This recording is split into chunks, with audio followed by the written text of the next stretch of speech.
Hi, this is Privateer Station, and today we're bringing you Day 187, Daily Ukraine War Chronicles, done in the form of a discussion interview between Russian opposition journalist Mark Feygin and advisor to the office of the President of Ukraine, Olexiy Arestovych.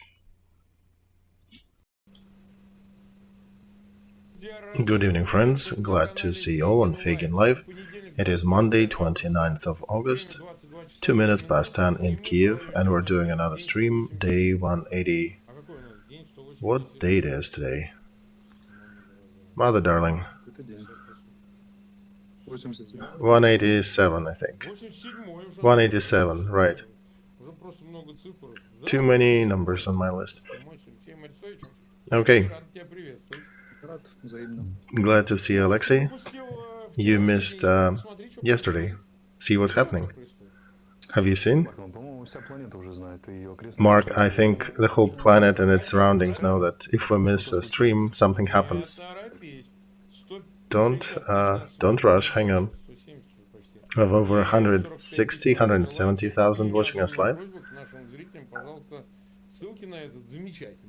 About 10,000 already clicked the like button. Please share, subscribe to Feigin Live, Olexiy Arestovich, and if you are watching that in English, subscribe to the Privateer Station. Alright, in orderly fashion, we're showing the map. This is the map of the south of Ukraine. We'll start here, and then we'll go to the other parts. There is a place called Kherson. And Novaya Kakhovka, that's a bit to the right on that river. And suddenly, what I see today, I was having a semi-alcohol libation, and all of a sudden my Twitter starts exploding. Something started. Ukraine troops starting their movement towards Kherson. Probably not just in Kherson, but also in the other areas, and there was some news that they actually pushed across the line of defense and captured some positions. Let's follow the map. Oh, I'm not going to tell you much on the map. We cannot? Yeah, do no harm. Okay, then let's try to be abstract. We'll just show the map without any detailization. They've been talking long about August counteroffensive. Do you think it probably started? I suggest keep monitoring and see where it goes to. The Ukraine military have started a small and nice offensive. They broke the front line in several locations. They're developing this offensive in the depth of occupied territory. Communication is interrupted or nearly completely interrupted through the bridges and pontoon crossings. You gotta name them all. Antonovsky Bridge, Novokakhovskaya Power Station, Diaries Most, Railroad Antonov Bridge, and we also shelled pontoon bridges together with equipment. So we are suppressing their attempts to resupply their group. We're hitting reserves on the left bank as well, not just the right bank. We're also shelling their pontoon river crossings and taking out their ammo supplies on the right. That's it, right? Report accomplished. Colonel Arestovich done speaking. Wait a second, you've been Lieutenant Colonel. Yeah, let's go on with Lieutenant Colonel.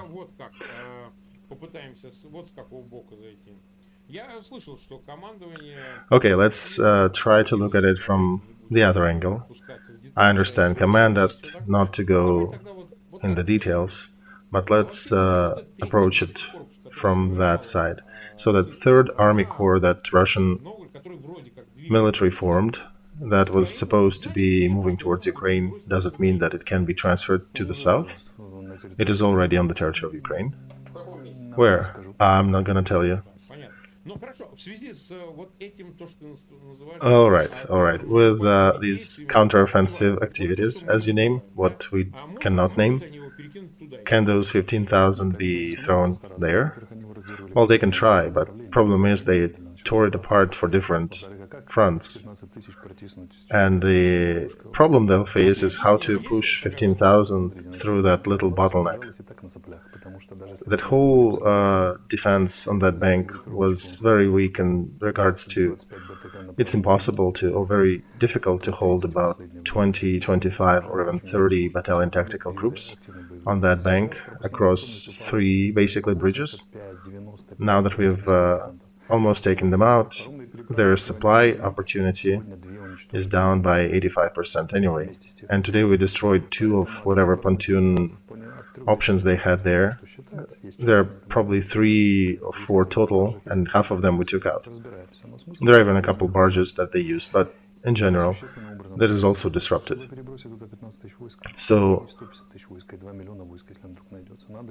to transfer 15,000 or 150,000 or 1.5 million troops, one needs to find working bridges somewhere. And what if they repair it? No, any attempt to accumulate equipment or personnel, we shell them with HIMARS. So basically, summing it up, I need to censor myself. Okay, we understand that pretty well. Another angle. They've been planning some stuff for this August. They've been announcing different events and activities, an offensive towards Nikolaev and Kryvyi Rog. We haven't seen them, ultimately, but they did transfer 15 groups there. The number of their troops was approaching 25, 26,000-ish. Now, according to what you're saying, they can't really resupply. I don't know how can they. They can just swim across the river? Okay, there's no way to support them. Does it mean that they can remain in this defense for a while? Or, due to the lack of working logistics, ammo supplies, and all, they will not be able to hold the bank? Or how? 2 to 3 weeks, Mark. Ha, we heard that. We heard that somewhere. 2 weeks is quite a lot, right? It is, yes.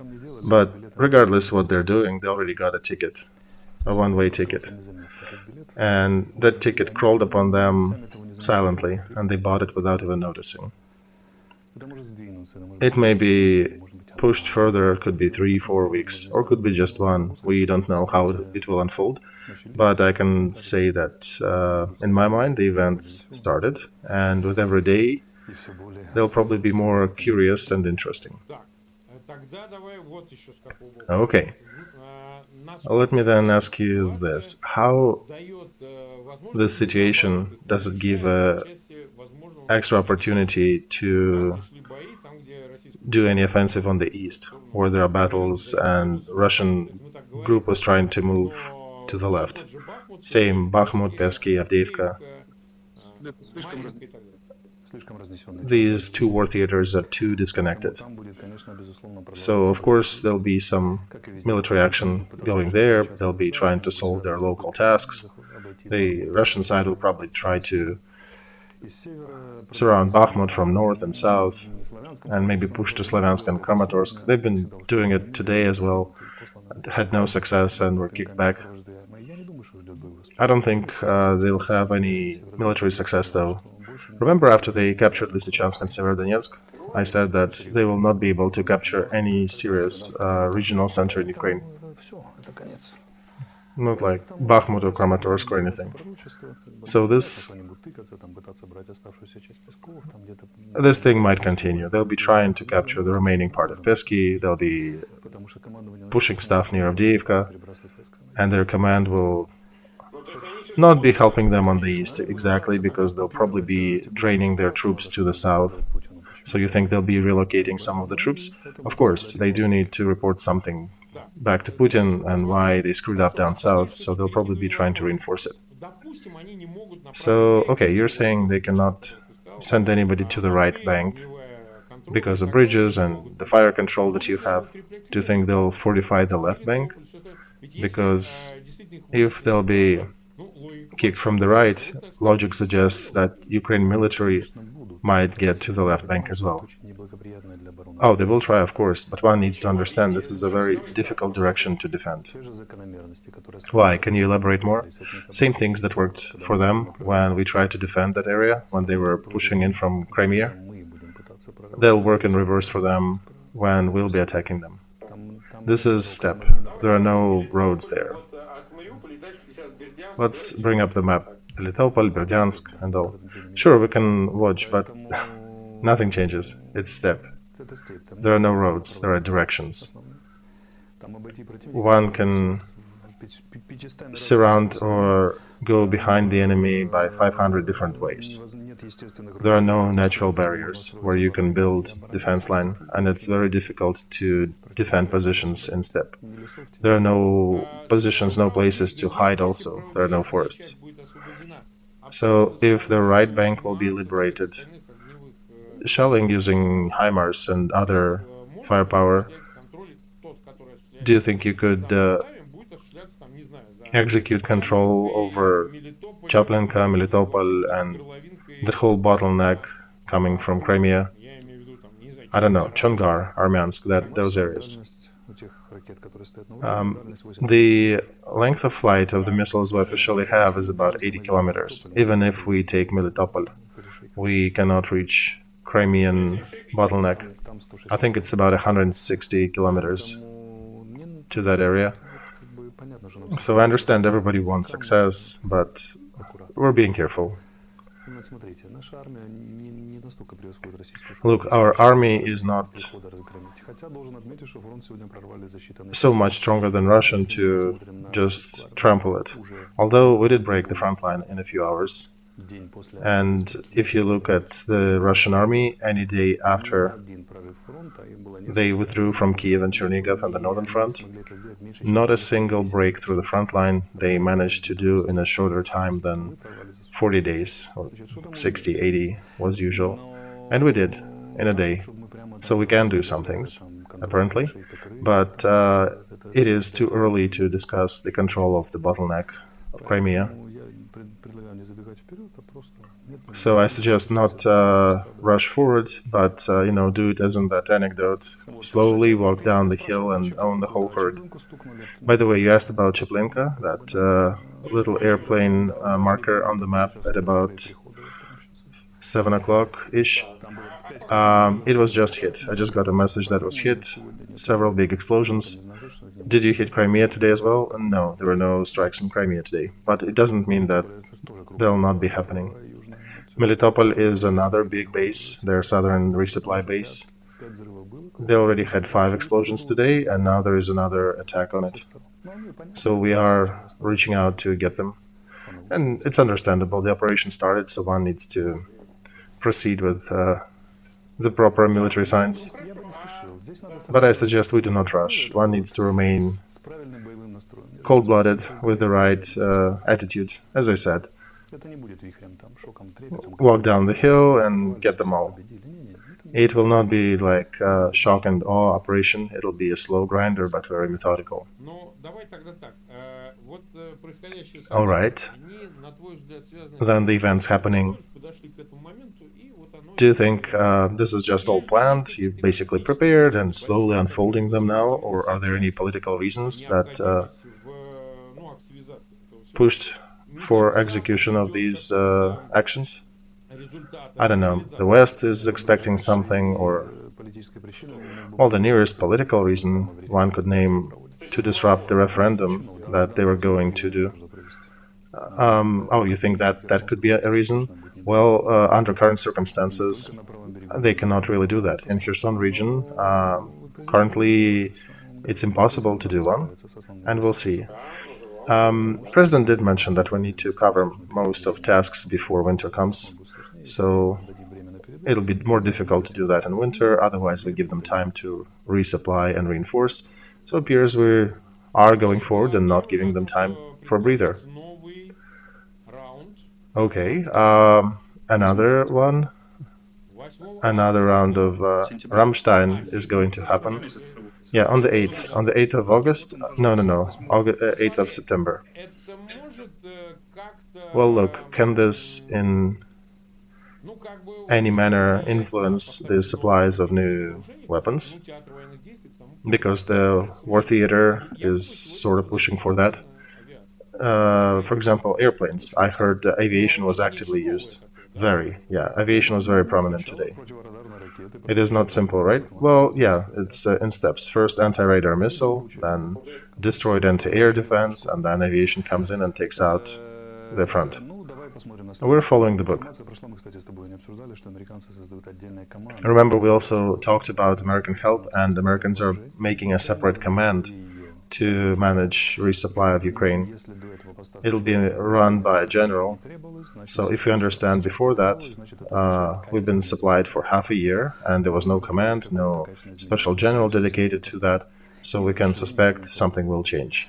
What kind of change? Probably more organized, probably they'll be supplying something else. They're also phasing away air resupplies routes. They're starting to use ships. What do ships mean? Ships mean larger nomenclature, heavier items, more equipment. Any concrete news about that? Well, it's all a bit secret, Mark, but and basically sea transport is the most effective, also the cheapest, right? But it has the best capacity. So ocean freight means at least two things: bigger volumes and heavier stuff. So we'll see what will come. In the current officially published list, there are 3 positions that are unnamed. So that probably means something.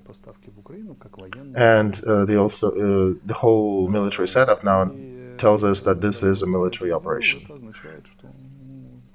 And when the general runs it,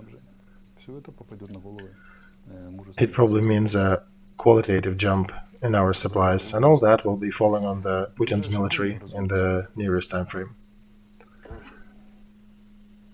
All right, we have almost 450,000 watching us. It's a special day. I guess people are watching. I can say right away that people will be watching us more often. There'll be more events now. Over 110,000 click the like button.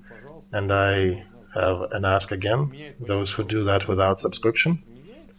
And I'm saying it's about 40% still. This number evolves, but right now it's still about 40%. Why don't you just click subscribe now? Either Mark Feigin's, Olexiy Aristovich's, or Privateer Station, if you are listening to that in English.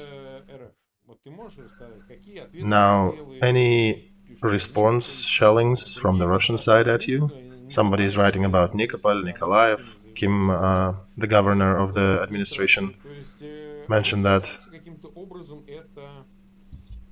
Are they trying in any capacity to stop it? To change the vector of your capabilities, maybe reorient the offensive or stifle it? Well, no, Mark. First of all, they were not ready. They screwed up with this offensive. Why? Why did that happen? Because we took a few measures to deceive the enemy, and they believed. Second, they appear to be working also according to some plan. So the shelling of Nikopol, they're planned ones. They're not related to anything happening in Kherson. Same thing in Kharkov, Slavyansk, Kramatorsk. Commanders there might not even heard that the offensive started. They were trying to hit Nikolaev, and they were trying to hit a bridge there and disrupt our motion of our troops. There is actually a video somewhere where you can see their missile hitting the bridge, but it hit one of the pylons and it did not destroy anything on the bridge or disrupted capability to transport things. There were no military at that time, really. You can see some buses and other civil vehicles on the bridge. So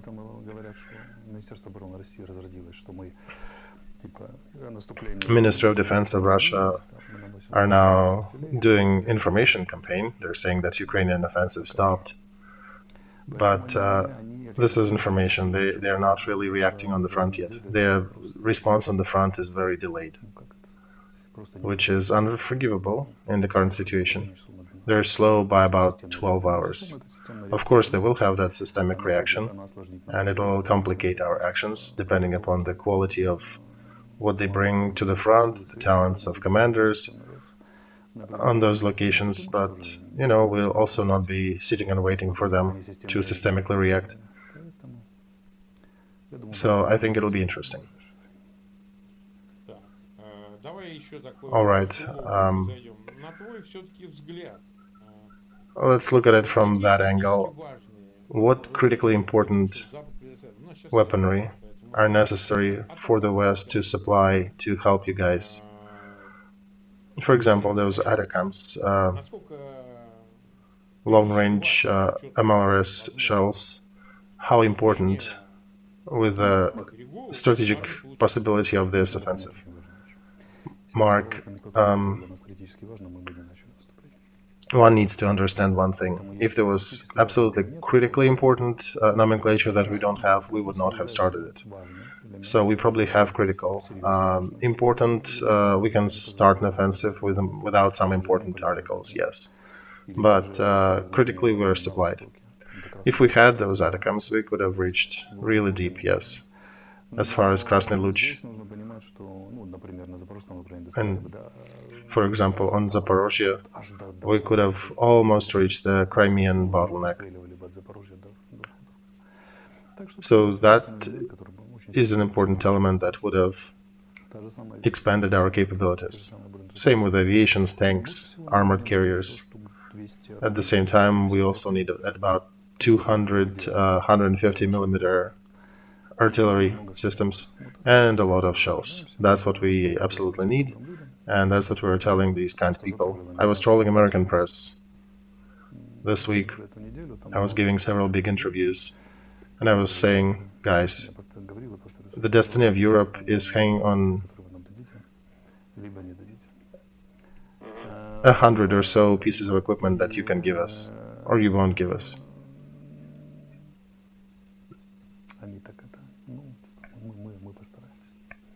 And the reaction was, well, we'll try.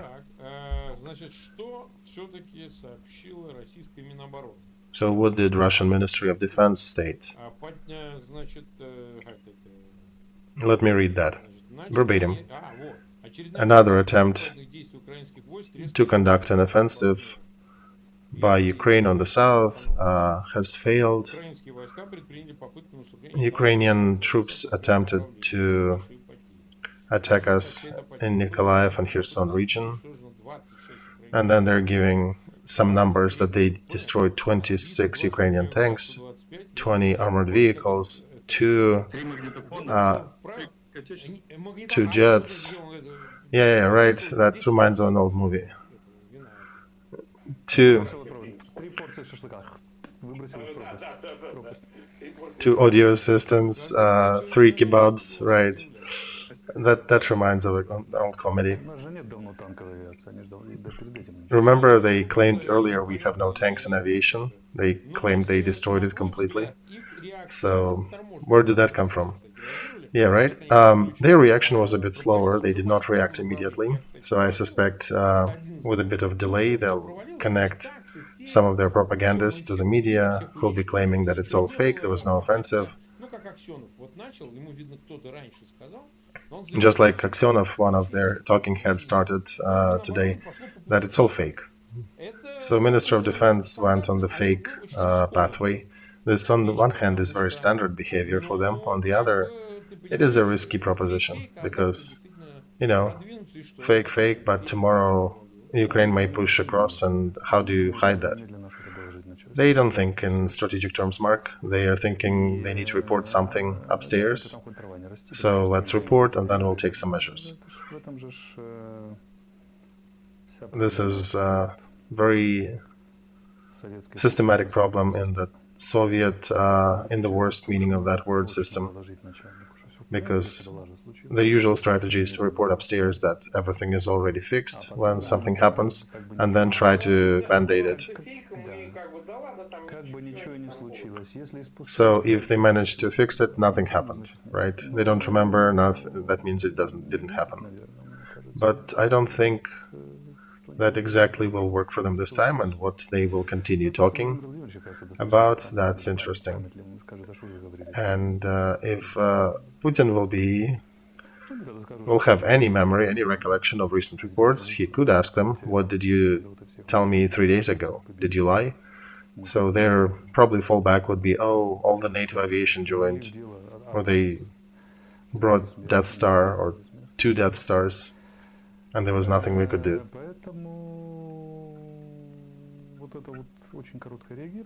So that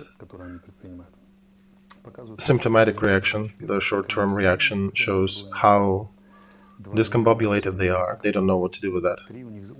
And 3, that it'll take them time to actually work that problem, and too many things can happen in the meantime. All right, so what options? What normal options do you think they had? To say that the offensive started, the enemy is strong, they got Western ammo and armor, and they're giving us grief by cutting this territory from supply, I guess. And the third is nobody says nothing, everybody drinks and out on vacation till September 1st. How do you think? Any other options? You know, the proper training, how they did in Stalin times.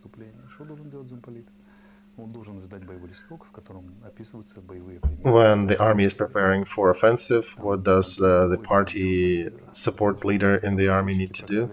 He needs to publish several good examples of the offensive. How the intel people captured somebody, how some troops captured certain positions already. So when you're going to defense, then the role of the political implant in the army is to bring up stories about successful defense and heroic defense. But they cannot do that. They already forgot how to do that a long time ago. So the easiest would be for them to just acknowledge, yes, Ukraine got a lot of Western support. Our military is courageously fending off. They're showing the miracles of defense. Russian soldier is traditionally strong in defense. You should not be afraid. We're sending more reserves. Just remember, this is not easy. Ukrainian army has never done any offensive operations, so it will be hard for them too. And we have support, Melitopol and Crimea behind our back. So that would be one of the angles. But that means 2 bad things for them. First, they'll need to acknowledge that they are in defense. And second, how does Ukrainian army do any offensive if you've been promising and screaming that you already defeated and destroyed everything? So one of the tasks to prevent Western help was your task number 1. Where were you? And they've been reporting about destruction of Ukrainian guns, ammo, armor. So how do you give that over the previous lies? And that the earlier lies actually put them in the wrong place. It shook them up badly today, and soon it'll push them in a very uncomfortable position when they'll have to say things that are completely in opposition to what they've been lying about the last half a year. And if they start actually speaking truth, soldiers in defense will see that difference. Their soldiers on the front line will see, and it's very demoralizing when you see your command lying. And second, they'll completely confuse their target audience, Russian audience, and those few foreign media that are still listening to them. And their troops, of course. Because there'll be a lot of questions, and media will be asking these weird questions. Why? How is that going together with the early information? What happened? Did anything happen in Kremlin? Did Putin die already and we're still here in defense? Should we just pack the shop and go? So now they brought themselves in a more difficult situation. They're idiots. Here, right now, to change rhetoric, they cannot on the spot and just start giving real news. Because that's a trap. They trap themselves, right? At the same time, they're demotivating their own troops who are fighting for Kherson. You know, fighters are motivated by truth to the degree that they're supposed to know it. And all these explanations when you're sitting in a trench and the shells are falling on your head and aviation is flying over, a soldier needs to understand his personal responsibility. It's real bad when he doesn't have a responsibility. You know, as they say, the cat licks his balls and the soldier starts thinking about some really bad things. So he needs to know his scope. He needs to be reminded of that, clean the weapons, keep everything orderly. Then he needs to know what does his detachment do, what about his platoon, his division, his battalion. He knows that artillery is supporting, aviation is supporting, the whole system works. He's a little part of it, but he is an important part of it because the system relies on his performance. And that's how you do that. But when management communicates with you by kicks and hits, this doesn't really motivate a fighter to perform his duties effectively. And that's the secret. Well, you know, there was another recording today. We're not showing it because YouTube will probably have problems that somebody will put a copyright claim on that. There are some YouTube limitations for us to use somebody else's content. I suspect many of you have seen that. There is a bit of a bloodied face of a soldier of the Russian side. Probably Donetsk Republic, I'm suspecting. He was probably from the first line of defense, captured there as Ukraine military was rolling over. So it appears he may have been wounded. He is there and telling all that to somebody's cell phone camera.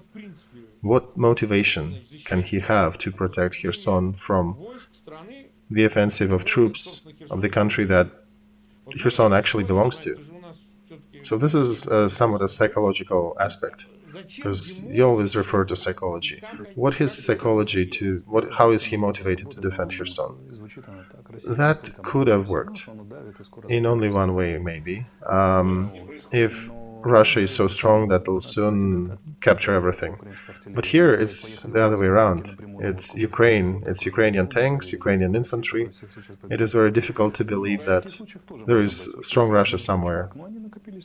Even at that time, you can tell, listen, they stored some resources here, they're pushing us, but our army is still strong, we have additional support, it'll come soon. Just make sure you hold a day or two or three until we get the reserve here. You don't believe that, some Ukrainian salad eaters can win us. Why? Because we're Russians, because we know how to fight, because we need to attack. So this is the role model, the airborne trooper at the fountain, the rowdy bunch who are doing things even at the cost of a lot of losses. And then you can kind of explain why does a guy from Donetsk region who was drafted by force to put there and defend a certain position. So that position could have shown or put them in somewhat proper condition, but they're not doing anything in this regard. It's really bad there. They, starting from the low-level commanders to the high-level commanders, now they're running across their defenses, all their command who's there, and are trying to convince their soldiers to not surrender too quickly and to not run away too quickly. Are they that bad? Well, there are different grades of bad. One thing, when it's a kilometer, for example, of front, and there are 40 howitzers working on that. You can put American army, a Martian army, whatever army, it's almost impossible to hold that. But when it is what's happening there now, one needs to have a proper motivation. When it's achievable and doable, they could work their defense, but they have no motivation. For them, it's fake. For them, it's literally lack of it. And for Ukrainian soldier, his wife and kids behind his back, they're not fake. Or wife and kids who are on the occupied territories, who are being forced, extradited to Russian territory, or killed or raped. You do not have to explain much to our soldiers. They actually have other tasks to try to prevent overreaction. But our commanders have a good task. They're working with the army that is liberating its territory, and I don't know how they work. So, after political leader prepared the ground, prepared the mood, then the commander comes in and gives the tasks. But the problem is that they don't have motivation. They're completely lacking that part. Motivation in the Putin's regime only works by propaganda. It works only in one role model. It's a rowdy airborne troop by the fountain, a drunk fighter who kicks and hits everybody and even kicks the police butts when they come to arrest him. The moment that role model fades, everything falls apart. It may take some time. It may take a week or two for them to completely topple after that model disappears. But they have no answer, not Putin, not the last Buryat, to explain what is going on, why they're being kicked instead of them kicking Ukrainians. Stalin in this regard was smarter. After biggest defeats in 1941, they gave orders to never retreat, never take a step back, and they actually gave a lot of medals, a lot of awards. They made their army more effective, and they were combining certain rewards with the worst execution tactics. So the soldier had a choice between being rewarded or being completely reprimanded and probably executed. They actually executed almost 500,000 their own troops. So they cannot do anything like Stalin. They got, as they say, smaller balls, but and the people of Russia doesn't really support that in this regard. So the whole system is really just pushing it by force. So in Red Army they had two schools. One was a school of Frunze. That was a school with some cunning, with some creativity, going back to Suvorov and Denis Davidov times. People who were encouraged to make unstandard decisions, to figure things, fight with a smaller troop against bigger enemy. Yeah, Frunze was commanding Tsar officers, right? And there was another school, Prussian school, that was basically putting its bets on concentration. As Vasilevsky said, when you have 1,000 howitzers for a kilometer or 10 kilometers of front, you don't really need to report about the enemy. You just grind them away.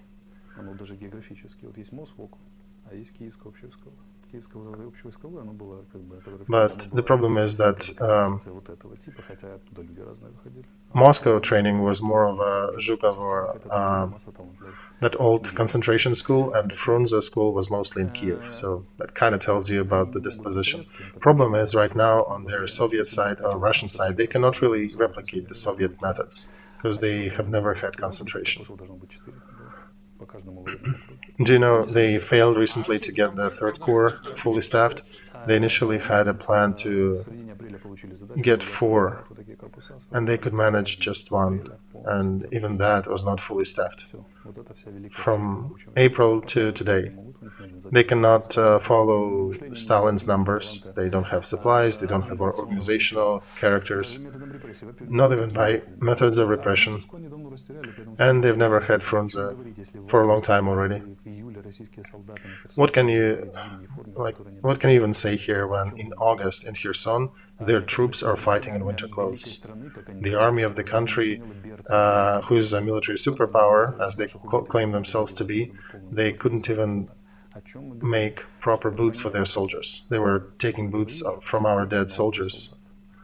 To understand the enemy you're fighting, look at their boots.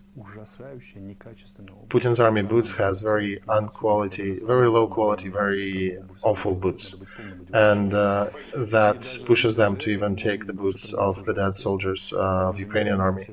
And they even lost the military traditions. They're not even aware that that's a big no-no.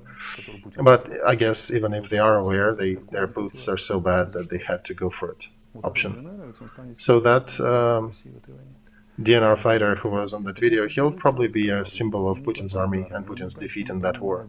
He's there bloodied, shelled, somewhat confused, and he completely does not understand what the heck is he doing there.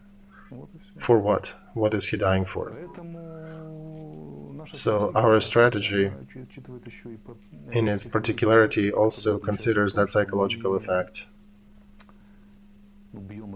that we're hitting them not just according to the book, but by the way, that book also implies that there's got to be a psychological pressure, because soldiers on the front line will understand, they already understand, many of them do, that bridges are destroyed. There'll be no resupply coming, there is no way out for them because the bridges are destroyed.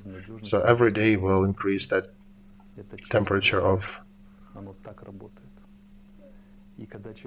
big question, what are you doing there? What's the reason?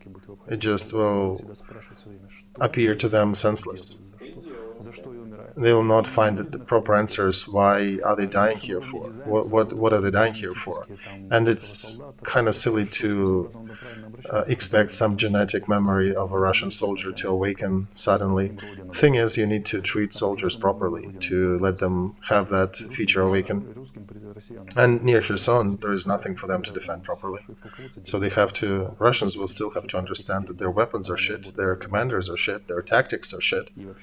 And they'll need to come to reality and understand that they'll suffer the hardest defeat they knew. And I remember our stream back before the war. They were waiting for 3 surprises to understand. First, we'll resist like hell. Second, they will have to understand they cannot fight any war. And third, that there'll be a big blowback internally in Russia. And everything where it goes to, it just shows me that it'll be a rather clean defeat for them. A military defeat on the battlefront, with columns of prisoners, captured equipment, people with hands up, lost soldiers who don't know what they're doing here, who are forced to be on the front to kill women and children, and then they were abandoned there. That'll be a catastrophe for Russian army and for Russian society, and it already started. And it started on the 29th of August. It is switching to the active phase. It probably started on the 24th of February, or if you look proper, it started in 2014. But right now we took away the strategic initiative from them. So now we are starting to dictate what's happening. And that's it. That's a long road to death. Moral, civil, psychological, political. Vladimirovich, anything itchy, scratchy on your side? Because that's your end coming. His end and everybody around him. And by the way, my words of wisdom to those who are around Putin: make sure you keep distance from that fella, because if you switch sides in time and start helping us, some of your actions might still be forgiven. Okay, we've been 43 minutes live. 518,000 people are watching us live. I don't know if that's a record. Oh yeah, our best before was 514. Okay, so it's 518. It is a new record. Mark, just wait. There'll be such events unfolding soon. There'll be over 1,200,000 watching us. So, to not miss these Chronicles, please share links to them in your social media. Share them with your friends. Make sure other people who need to know do know about these conversations and the information we're sharing. Subscribe to Feygin Live, to Olexiy Arestovich, and to the privateer station if you are listening to that in English. That greatly helps to support the channel and disseminate the message. Okay, let's briefly touch upon other subjects. It's a lengthy stream, but I think there are a couple of things that need to be addressed. First of all, in Britain, Britain published information that Shoigu was. We talked about that with you, but now the outside sources support that as well. So Shoigu was pushed away from commanding the operation. He's basically nobody now. I don't know if he's in charge of some herds of sheep instead, but he's been removed from the military command. So do you think we have to expect the appointment of the guilty person? Probably Gerasimov is another candidate for that role with Shoigu. Somebody who does not really command troops, but who is a good figure to put all the blame onto. Of course, they will find such a figure. The question is how soon will they adapt and get to the phase of actually appointing the guilty one. Because I think the unfolding events may kind of push them further, because they need to, first of all, try to crawl away with their legs broken in 4 places.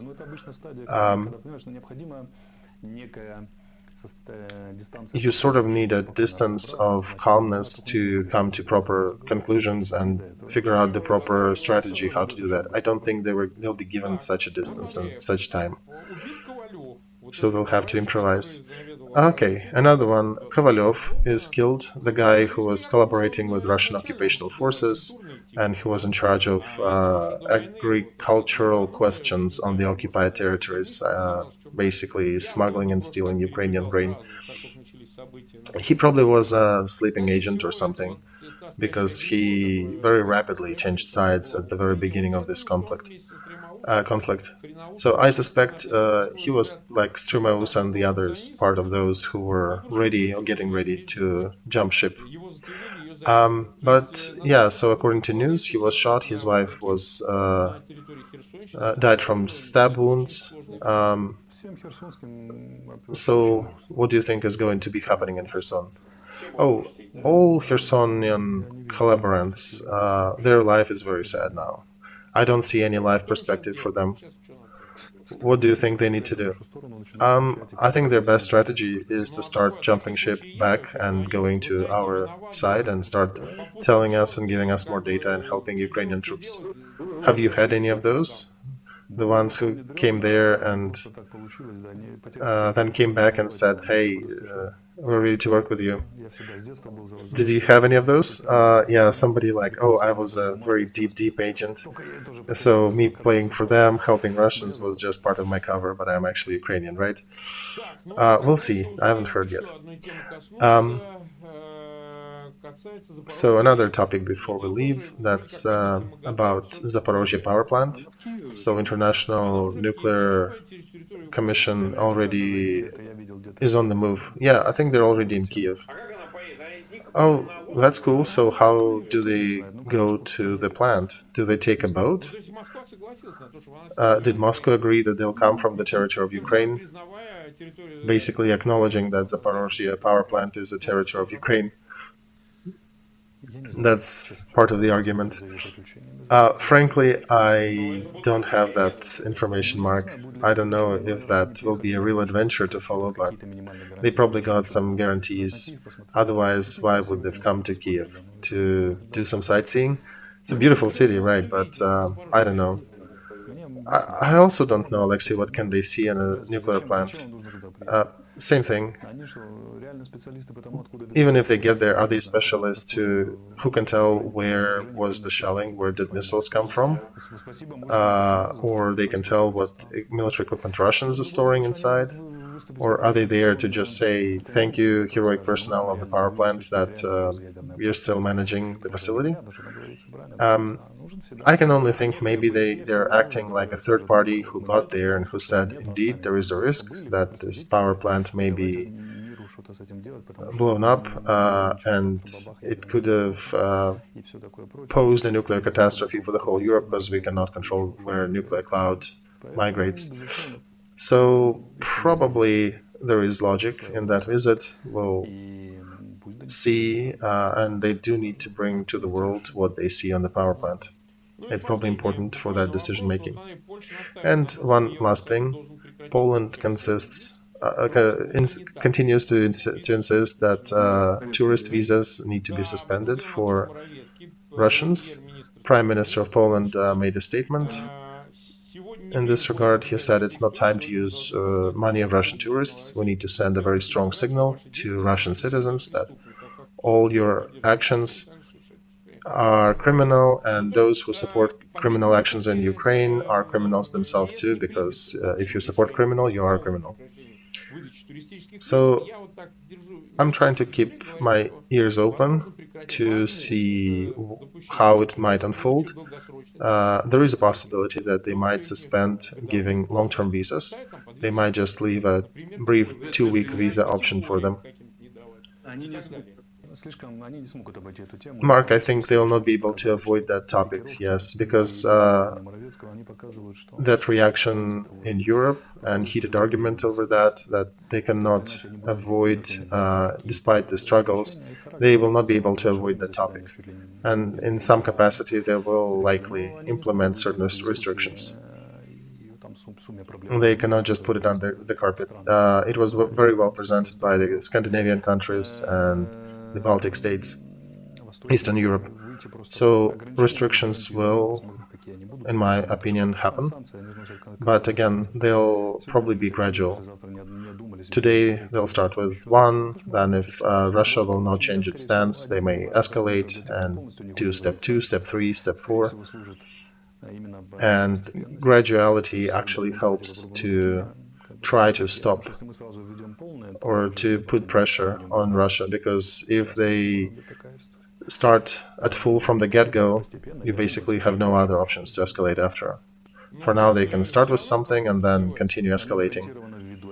So you think that's going to happen? Yeah, I think one can guarantee that there will be some restrictions. We'll see what kind. Probably in about a month, there'll be a sharp discussion about that topic. And they probably will return to that thing a month later and say, hey, listen, nothing changed, they're still fighting, they didn't withdraw, so let's increase these sanctions too and limit something else. So they will be attacking his regime by getting his citizens of Russia angry at him, or trying to. So we have somewhere between 517 or 18,000 watching us live, over 200,000 clicked like button. We have a stream tomorrow. Oh no, tomorrow we don't have a stream, Mark. Oh well, we don't have a stream tomorrow. We could do one at 11 p.m. Kiev time, but I suggest we don't. Let's just skip a day and meet on Wednesday. There'll be more information, there'll be more things to discuss. Although, okay, I see people upset in the chat, but it's your choice. I also wanted to say we're continuing our charity program, merge with Feygin and Arestovych. You can go to American, European, Ukrainian stores and pick a design you like. Most people, I think 99%, are buying t-shirts.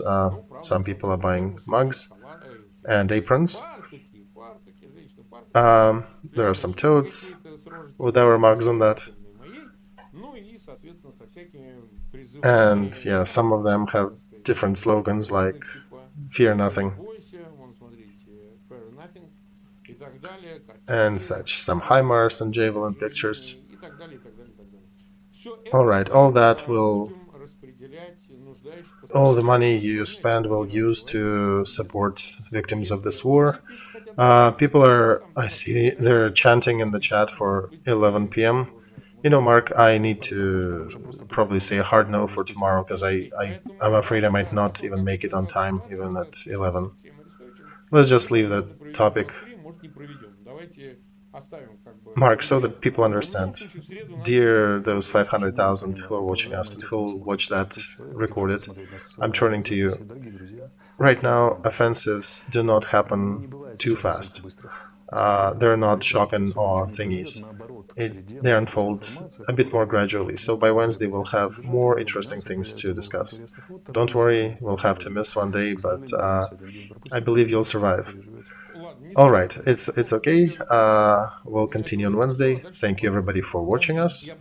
And again, share links, subscribe to Feygin, Arestovich, and Privateer Station. Goodbye.